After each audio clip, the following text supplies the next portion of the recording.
함께할수록 신나는 세 겹줄 큐티. 여러분, 이번에 사도행전 큐티입니다. 하나님의 사람들이 펼쳐가는 성령행전. 사도행전 큐티와 함께 2021년 축복의 한 해, 말씀 충만, 성령 충만한 한 해 되시기를 바랍니다.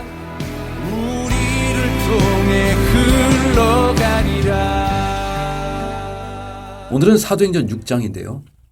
6장을 소개하기 앞서 1장에서 5장까지 내용을 다시 정리해 보겠습니다.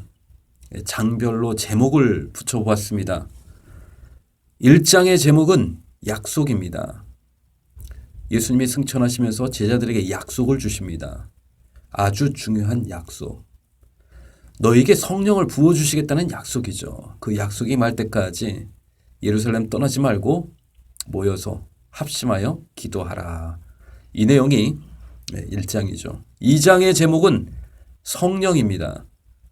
드디어 오순절에 성령이 오셨습니다. 성령이 임하면서 복음은 힘있게 전파되고 또 초대교회가 세워집니다.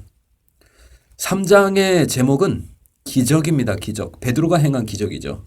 은과 금은 내게 없거니와 예수 이름으로 일어나 걸으라. 날 때부터 못 걷던 자가 일어나 걷고 뛰는 기적. 기적의 스토리가 3장입니다.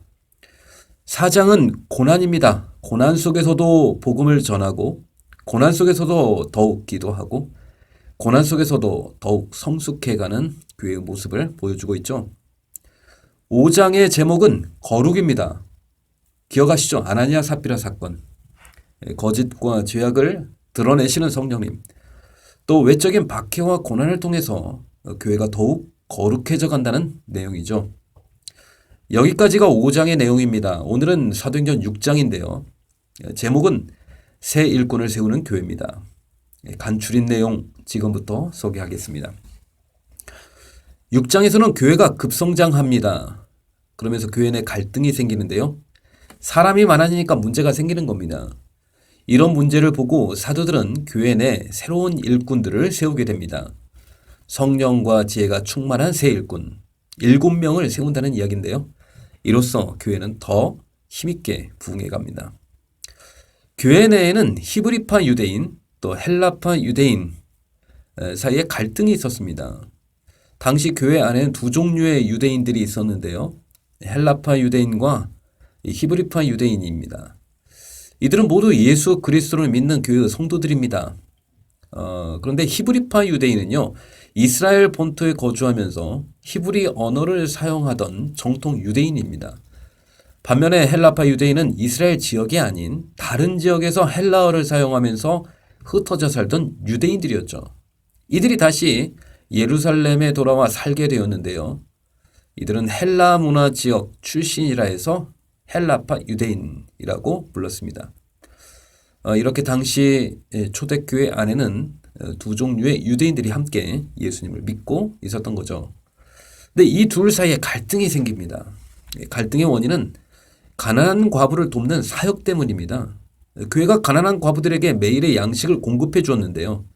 어떤 이유에서인지 헬라파 유대인 과부들이 지원받는 대상에서 자꾸 빠집니다. 히브리파 과부들은 양식 지원을 잘 받는데 헬라파 과부들은 못 받는 겁니다. 구제 명단에서 자꾸 누락되는 거예요. 마음이 너무 안 좋은 겁니다. 차별 대우 받는다고 느낀 거죠. 그래서 히브리파 사람들을 원망하기 시작합니다.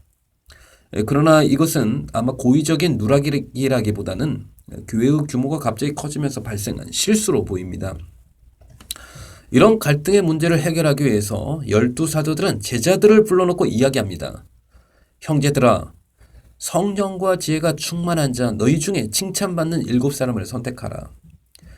우리는 여러 교회 안의 사역들을 그들에게 맡겨 위임하고 우리는 기도 사역과 말씀 사역에 전무하리라. 그래서 7명의 새 일꾼을 세웁니다. 스테반, 빌립, 브로고노, 니가노르, 디몬, 바메나, 그리고 안디옥 사람 니골라가 그 7이죠. 사도들 앞에 세우고 머리에 안수하며 사역을 위임하고 영적 권위를 줍니다. 이로써 교회는 더욱 부흥해 갑니다. 7절에 보니까 하나님의 말씀이 점점 왕성하여 예루살렘에 있는 제자의 수가 더 심히 많아지고 허다한 제사장의 무리도 이 도에 복종하니라. 이로써 교회는 한 단계 또 성장하게 됩니다. 결국 선택과 집중 그리고 우선순위의 문제였습니다. 교회가 성장하면서 발생하는 수많은 문제들, 여러 가지 난관과 시련들 극복하고 승리하기 위해서 사도들이 해야 할 가장 중요한 일은 무엇인가? 그것을 선택하고 그 일에 집중하는 것. 또한 우선순위의 문제였던 거죠. 중요한 일, 시급한 일, 까다로운 일 많아질 때 교회의 지도자는 무엇에 생명을 걸어야 하는가? 본질에 집중하는 거죠. 말씀과 기도입니다. 그리고 사람을 세우는 일.